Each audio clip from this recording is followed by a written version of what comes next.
Baiklah, Bismillahirrahmanirrahim. Assalamualaikum warahmatullahi wabarakatuh.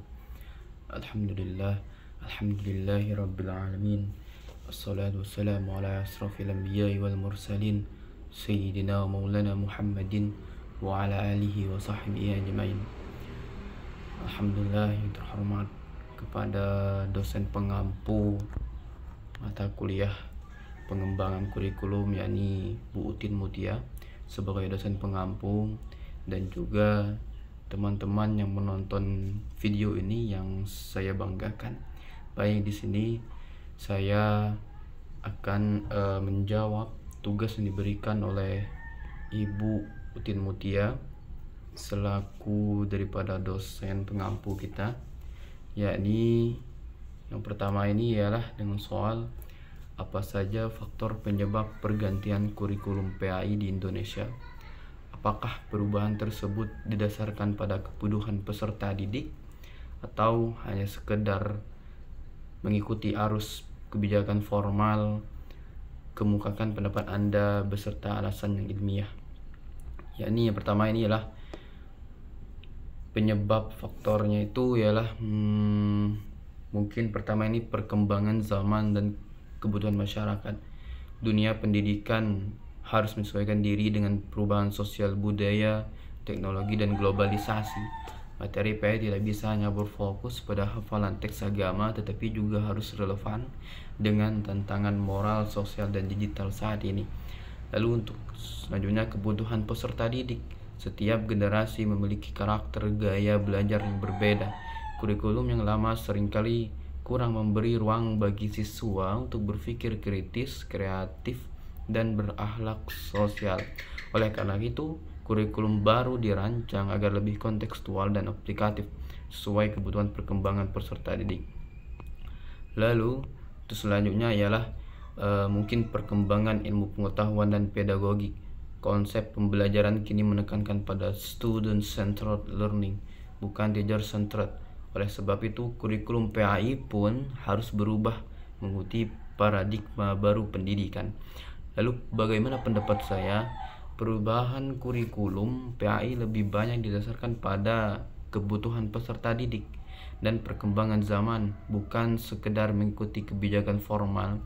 Meskipun kebijakan menjadi pintu formalnya, substansi perubahan sebenarnya muncul karena kesadaran bahwa pembelajaran PAI harus relevan dengan realitas kehidupan modern agar nilai-nilai Islam benar bisa dihayati dan diamalkan oleh peserta didik.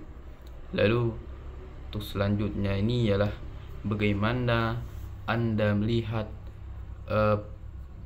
pergeseran kurikulum PAI dari yang berorientasi pada hafalan bergerak ke orientasi kompetensi, lalu saat ini menuju pendekatan yang menekankan pada pengalaman pembelajaran yang bermakna, menyenangkan, dan mendalam. Menurut Anda, apa dampaknya terhadap Anda sebagai calon guru PAI nanti?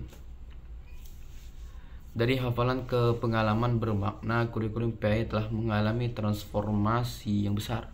Dulu berorientasi pada hafalan ayat, hadis, dan konsep kognitif semata, lalu bergeser menjadi kurikulum berbasis kompetensi yang menekankan kemampuan memahami, mengaplikasikan, dan menginternalisasi nilai-nilai agama. Kini menunjukkan pendekatan yang menekankan pengalaman belajar bermakna, itu menyenangkan dan mendalam.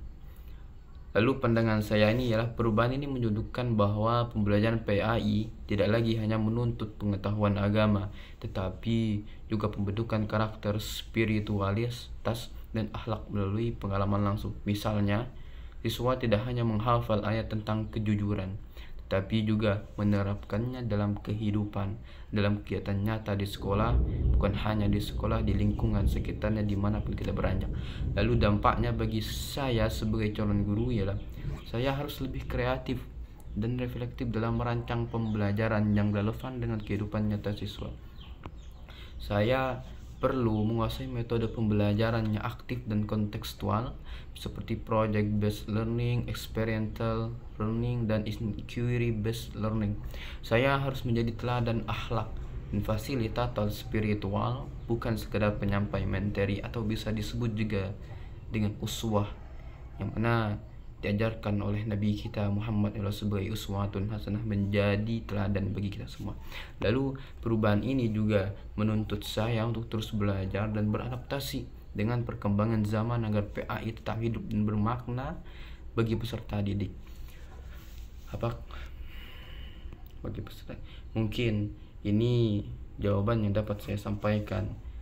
Kalau ada kekhilafan maupun kesalahan, mohon dimaafkan. Maka dari itu saya akhiri. Wabillahi taufiq wal hidayah wa ridho wal inayah. Wassalamualaikum warahmatullahi wabarakatuh.